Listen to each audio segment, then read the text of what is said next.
MLA MP हो सकते हैं बीजेपी के, पर नेता नहीं है। अगर अपने आप को इतना बड़ा नेता मान रहे हैं, मेरे सामने चुनाव लड़ो, आजाद पर्चा भरो, जिसमें हिम्मत हो। संभाल कैसे मेरे सामने आजाद पर्चा भर के देख लो, जितने नेता बन रहे हो बीजेपी के।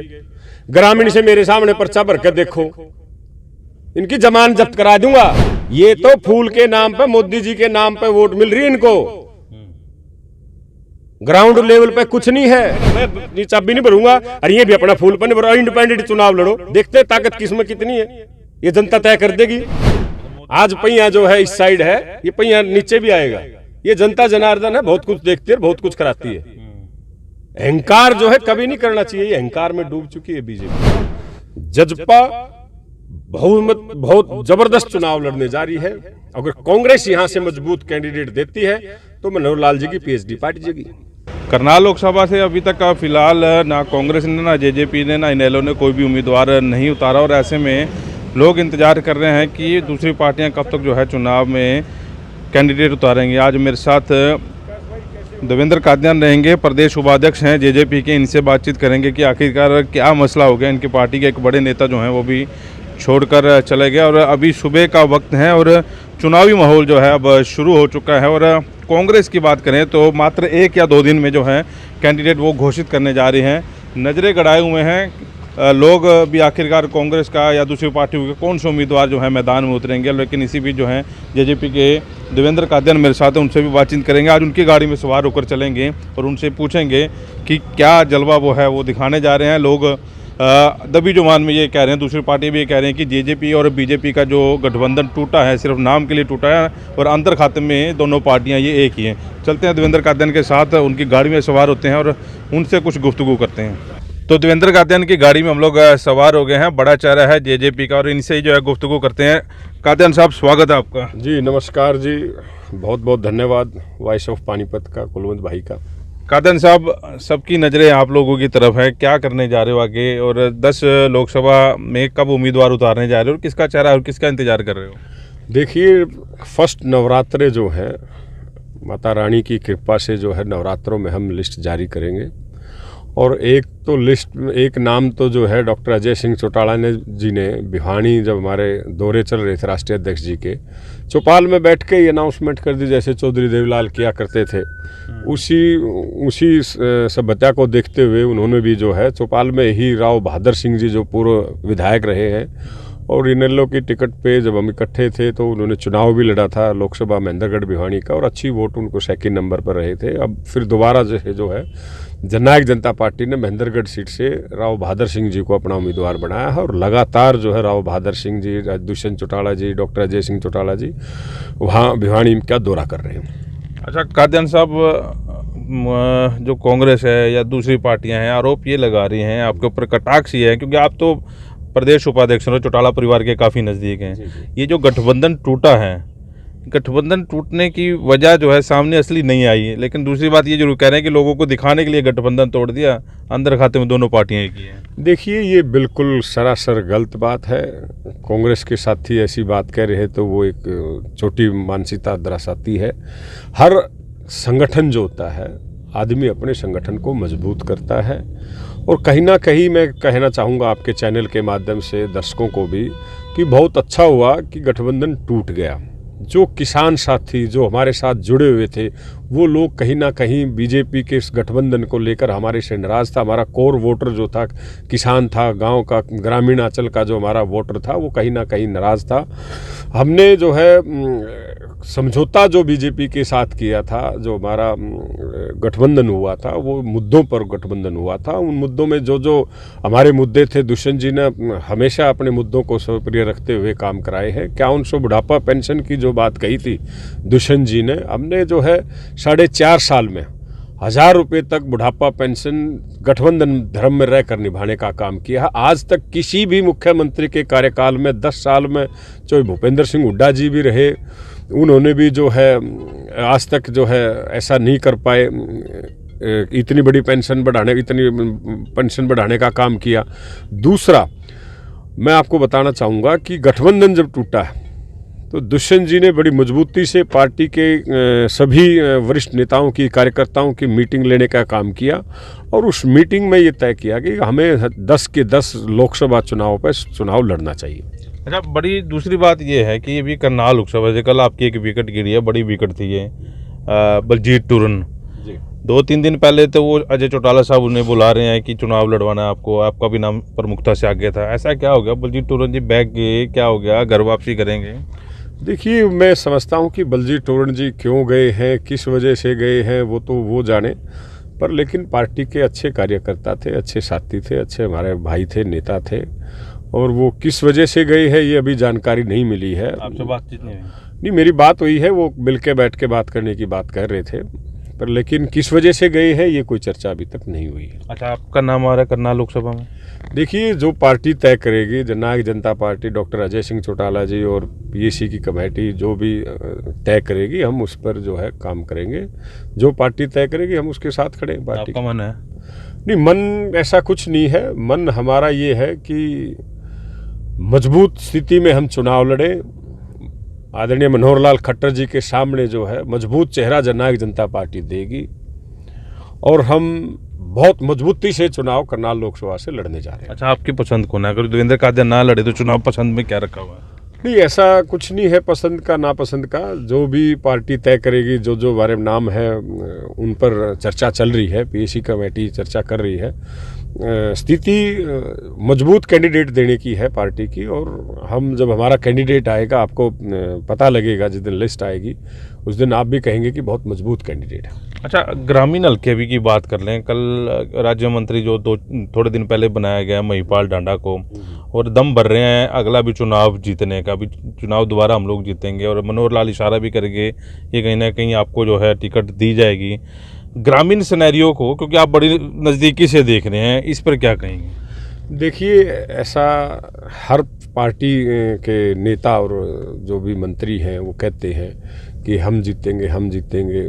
पिछला 2 चुनाव महिपाल जी ने जीता है, और मैं समझता हूँ अब लोगों में रोष है।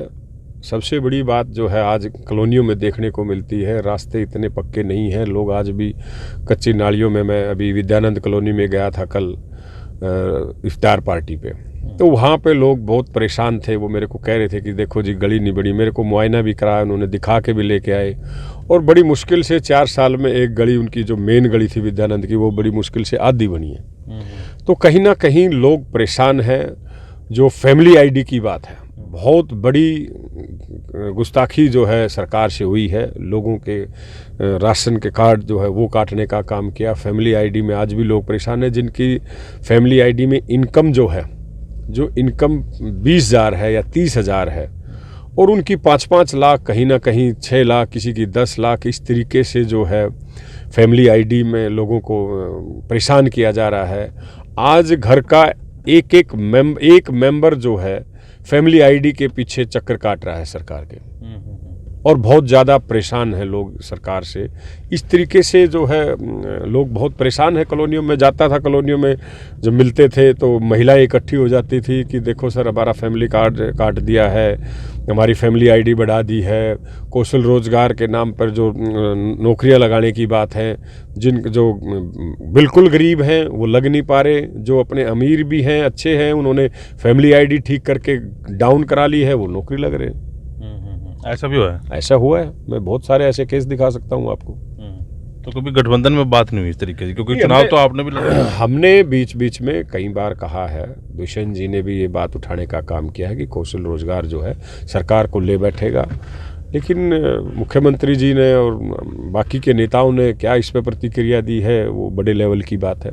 अच्छा, करनाल लोकसभा का एक बयान आपका बड़ा वायरल हो रहा है कि मनोहर लाल की पीएचडी पाट जाएगी, भजन लाल की पाटेगी।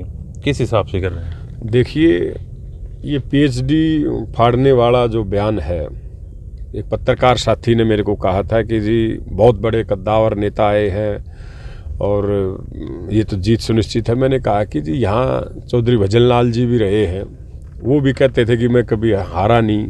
तो इस करनाल लोकसभा क्षेत्र ने जो है उनकी भी पीएचडी पाड़ने का काम किया था। घमंड जो है वो किसी की भी पीएचडी करनाल लोकसभा पाड़ सकती है। और यहाँ के लोग बड़े बहादुर हैं करनाल लोकसभा के। और मैं समझता हूँ कि आज जिस तरीके से बीजेपी बुखलाई हुई है, अगर जजपा के कैंडिडेट का नाम आ जाता है तो बीजेपी इसको तुरंत जो है कभी जीत ना जाए या हमारी स्थिति खराब ना कर दे, उसको ज्वाइन करा लेती है किसी ना किसी डराने से या धमकाने से, या क्या है वो मकसद वो मैं समझता नहीं। लेकिन हाँ, जजपा बहुत मजबूती से और बहुत अच्छा कैंडिडेट उतारने जा रही है। अच्छा, कांग्रेस पूरे दम पर रही है। हुड्डा साहब जहाँ रैलियाँ कर रहे हैं और 10 की 10 सीटें लेने की बात कह रहे हैं, दीपेंद्र सिंह कह रहे हैं कि बड़े अच्छे मार्जिन से जीतूंगा। कांग्रेस के ऊपर क्या बोलना चाहेंगे? देखिए, मैं कहता हूं कि कांग्रेस जो है कहती है कि जजपा जो है वोट काटने के लिए आ रही है। मैं हुड्डा साहब आपके चैनल के माध्यम से हुड्डा साहब को कहना चाहूँगा कि आप जजपा के साथ गठबंधन करो, 2 सीट हमें दो, देखो सुबह कैसे प्रदेश से बीजेपी का सुपड़ा साफ हो जाता है। आज जो है मनोहर लाल जी को जिताने का काम अगर कोई करेगा तो वो कांग्रेस करेगी। कांग्रेस की फिक्सिंग हो चुकी है करनाल लोकसभा क्षेत्र पर। अगर वो मजबूत कैंडिडेट नहीं देंगे जनता को तो अमूमन मनोहर लाल जी जीत जाएंगे। वो कांग्रेस को तय करना है कि किस अच्छा कैंडिडेट सर्वे कराए, यहाँ से कौन मजबूत कैंडिडेट है, उस कैंडिडेट को चुनाव लड़ाए। अब आप डम्मी कैंडिडेट को खड़ा कर दोगे तो क्या मानसिकता है ये? तो इसका मतलब आप मनोहर लाल जी को जिताना चाह रहे हो कांग्रेस। हम उनके बी टीम नहीं है, कांग्रेस बी टीम होने जा रही है करनाल लोकसभा क्षेत्र के अंदर। कुलवंत जी, मैं आपके चैनल के माध्यम से ये बात कहना चाहूँगा, अगर कांग्रेस गलत उम्मीदवार को टिकट देगी तो ये नुकसान जो है प्रदेश को उठाना पड़ेगा। अच्छा, इसमें ना 4-5 नाम इसी पे चर्चा कर लेते हैं, अभी 2 मिनट हैं। चाणक्य पंडित, कुलदीप शर्मा, बुल्ले शाह और धर्मपाल गुप्ता, चरणजीत सिंह, प्रेम सचदेवा, ये नाम आ रहे हैं। आपको क्या लगता है इनमें से डमी कैंडिडेट कौन सा हो सकता है? जैसे आप डमी कैंडिडेट की बात कर रहे हैं, और मजबूत कौन सा हो सकता है? देखिए, मैं किसी का नाम तो नहीं लूँगा कि डमी कौन है क्या नहीं है, पर मजबूत देखो यहाँ की जनता को भी पता है और कांग्रेस के नेताओं को भी पता है कि यहाँ मजबूत कौन रहेगा, कौन मजबूत स्थिति में चुनाव लड़ सकता है।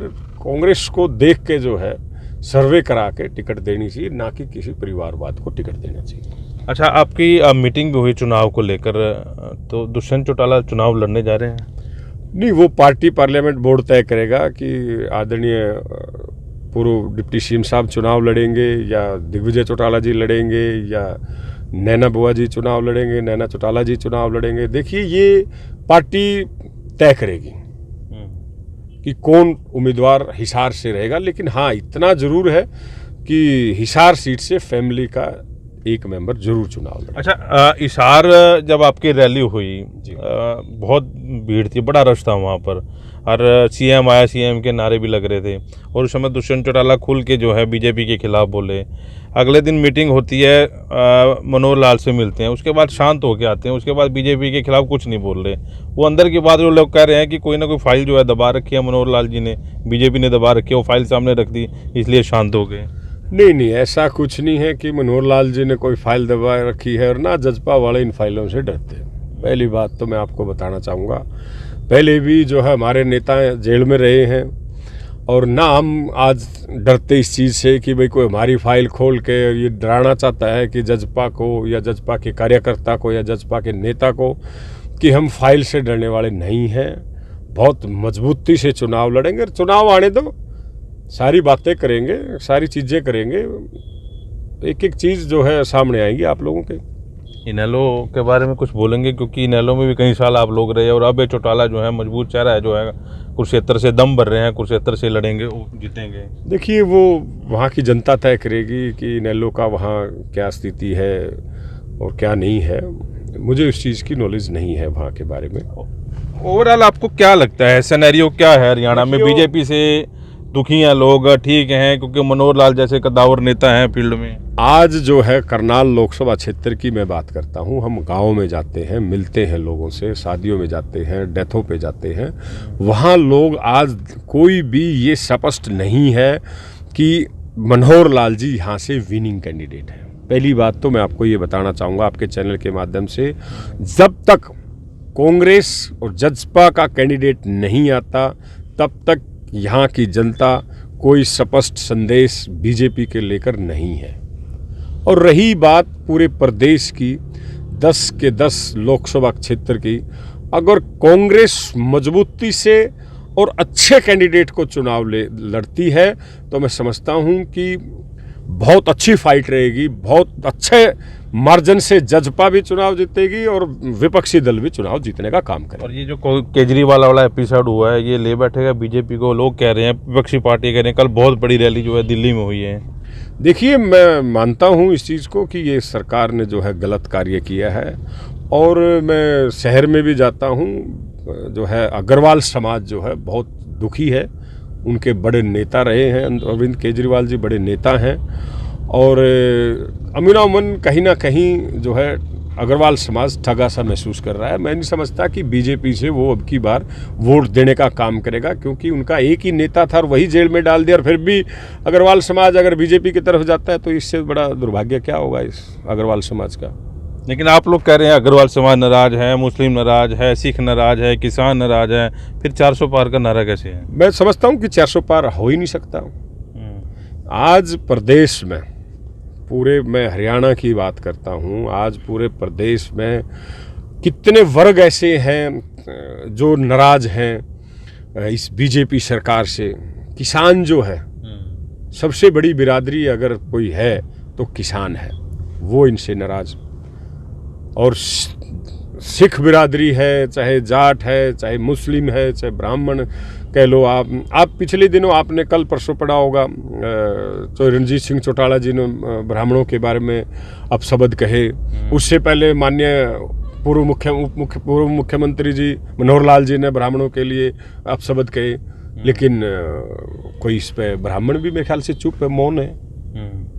अगर कोई और नेता कह देता है तो उस पर तो मुखर होकर बात करते हैं। अगर बीजेपी वाला कह देता है तो समझो कि गंगा में डुबकी लगा लियो। मतलब ये हो क्या रहा है, मैं तो समझ नहीं पा रहा कि इतने क्यों डरे हुए हैं बीजेपी से कि ब्राह्मण भी चुप बैठा है, बोल नहीं पा रहा। पिछली बार भी मनोहर लाल जी को जिताने का काम करा, अब की बार भी ब्राह्मण मुझे लग रहा है कि बीजेपी कर रहे हैं। क्यों ऐसा? जो गाली देता है उसके साथ रहने का मन बना लिया क्या? जो प्यार करता है, इज्जत करता है, उसके साथ रहना चाहिए, या कोई गाली देता है उसके साथ समाज कोई रहेगा? तो मैं समझता हूँ कि ब्राह्मण समाज भी जो है कहीं ना कहीं दुखी है बीजेपी से, और मैं समझता हूँ अब की बार निर्णायक जो है चुनाव लड़ा जाएगा। जाट भी नाराज आ रहे हैं। हाँ, जाट तो नाराज है ही। जाट तो चाहिए नहीं इनको। जाट कहाँ चाहिए? यूपी में तो जाट चाहिए, जयंत को गठबंधन में ले लिया। यहाँ जाट इनको पसंद ही नहीं, जाट की जरूरत ही नहीं समझते। जाट नहीं चाहिए बीजेपी को। तो करनाल का सिनेरियो तो फिर उसी से इशारा कर रहा है कि मतलब बस पंजाबी समुदाय थोड़ा बहुत रह गया जो बीजेपी के साथ है, जैसा आप कह रहे हैं। पंजाबी भी कहाँ खुश है? पंजाबी का तो जो है चीफ मिनिस्टर था, मुख्यमंत्री था, वो हटा दिया और पंजाबी खुश है ही नहीं। पंजाबी तो तब खुश था जब मुख्यमंत्री रहते, अब कहाँ पंजाबी खुश है?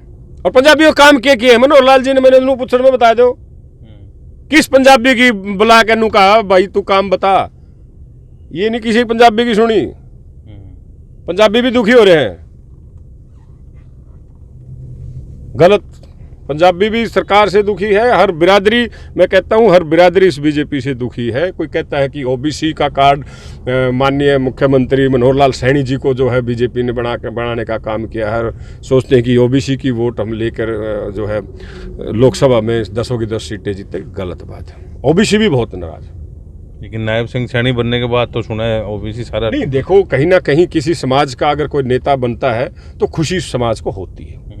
कल को जाट समाज का कोई बनेगा, उनको भी खुशी है। ब्राह्मण समाज से कोई बनेगा, उसकी भी। प्रदेश में जितने भी ब्राह्मण समाज के लोग हैं खुश होते हैं। पंजाबी समाज भी जो है खुश था मनोहर लाल जी से, चाहे काम किए हो ना किए हो, लेकिन खुश तो था कि भाई हमारा रखवाड़ा बैठा है, काम करो ना करो। लेकिन ये हर समाज की होती है कि भाई बड़ा नेता अगर उनका कोई प्रदेश की कमान संभालता है तो खुश होता है। लेकिन जो लोगों के, गरीब व्यक्ति के, ओबीसी समाज के या एससी समाज के जो कार्ड कटे हैं, जो राशन कार्ड कटे हैं, जो बीपीएल की जो बड़ी धांधली हो रही है, इससे नाराज हैं, वो खुश नहीं है। वोट कहाँ से मिलेंगे? वोट तो वही देगी गरीब जनता, वो खुश है ही नहीं। तो अब की बार कुलवंत जी मैं आपके चैनल के माध्यम से कहूँगा कि बीजेपी जो है, मैं समझता नहीं कि यहाँ से 5-6 सीट ले भी सकती है। आप एक बात बताइए, थोड़ी स्ट्रैटेजी समझाने की कोशिश करें जी। बीजेपी के 2 विधायक, बीजेपी का अमला जमला, बीजेपी का सांसद जो 6.5 लाख वोटों से ज़्यादा जीता था, और आप ये कह रहे हैं कि बीजेपी हारेगी और विपक्ष का वो जीतेगा। कैसे आपके समीकरण है ये? देखिए, मैं आपके चैनल के माध्यम से कुलवंत जी बताना चाह रहा हूँ, एमएलए एमपी हो सकते हैं बीजेपी के, पर नेता नहीं है। अगर अपने आप को इतना बड़ा नेता मान रहे हैं, मेरे सामने चुनाव लड़ो, आजाद पर्चा भरो, जिसमें हिम्मत हो। संभाल कैसे मेरे सामने आजाद पर्चा भर के देख लो, जितने नेता बन रहे हो बीजेपी के। ग्रामीण से मेरे सामने पर्चा भर के देखो, इनकी जमानत जब्त करा दूंगा। ये तो फूल के नाम पे, मोदी जी के नाम पे वोट मिल रही है इनको, ग्राउंड लेवल पे कुछ नहीं है। अगर किसी साथी में, किसी ने नेता, एमएलए, मंत्री ने, एमपी में ये हो रहा हो कि भाई हम बहुत बड़े नेता हैं इस बीजेपी के, तड़की चुनाव आओगा लोग विधानसभा का, और जिसमें हिम्मत हो मेरे सामने पर्चा भरो। और कौन सी सीट से भरना? दोनों आ जो सारे नेता है जो बीजेपी के, मेरे सामने लड़ो, आजाद प्रचार मैं भरूंगा दोनों सीटों से, बिना फूल के, बिना मैं चाबी के, मैं चाबी नहीं भरूंगा, और ये भी अपना फूल पर नहीं भरो। इंडिपेंडेंट चुनाव लड़ो, देखते हैं ताकत किसमें कितनी है, ये जनता तय कर देगी। मतलब मोदी के नाम का हो रहा है सारा मोदी के नाम पे खेल कर रहे हैं, है क्या इनमें? कुलवंत जी तो समय बताएगा। आज पहिया जो है इस साइड है, ये पहिया नीचे भी आएगा। ये जनता जनार्दन है, बहुत कुछ देखती है, बहुत कुछ कराती है। अहंकार जो है कभी नहीं करना चाहिए, ये अहंकार में डूब चुकी है बीजेपी। मेरे दादाजी कहा करते थे कि अहंकार जो है हमेशा आदमी को नीचे गिराता है, आसमान में थूकेगा नीचे गिरेगा। तो अब ये सारे अहंकारी है। तो मैं आपके चैनल के माध्यम से कहना चाहूंगा, जजपा बहुत जबरदस्त चुनाव लड़ने जा रही है। अगर कांग्रेस यहां से मजबूत कैंडिडेट देती है तो मनोहर लाल जी की पीएचडी पार्ट जाएगी। चलिए, मनोहर लाल की पीएचडी पार्ट जाएगी। और बड़ी बात यह है कि बिना फूल के चुनाव लड़ें, जैसा कादियान साहब कह रहे हैं, तो पता लग जाएगा कि किसमें कितना दम है। लेकिन फिलहाल मोदी के चेहरे पर चुनाव लड़ा जा रहा है और मोदी के नाम पर जो है चुनाव लड़ा जा रहा है। ग्राउंड लेवल में क्या है, नीचे की रिपोर्ट क्या है, वो शायद जो है पब्लिक बताएगी, और करनाल लोकसभा और पूरे हरियाणा की जनता बताएगी कि आखिरकार ये सिस्टम है, हो क्या रहा है। तो फिलहाल इस इंटरव्यू को साथ के साथ शेयर जो करना ना भूलें, और फेसबुक और यूट्यूब को सब्सक्राइब और फॉलो जरूर करें। नमस्कार।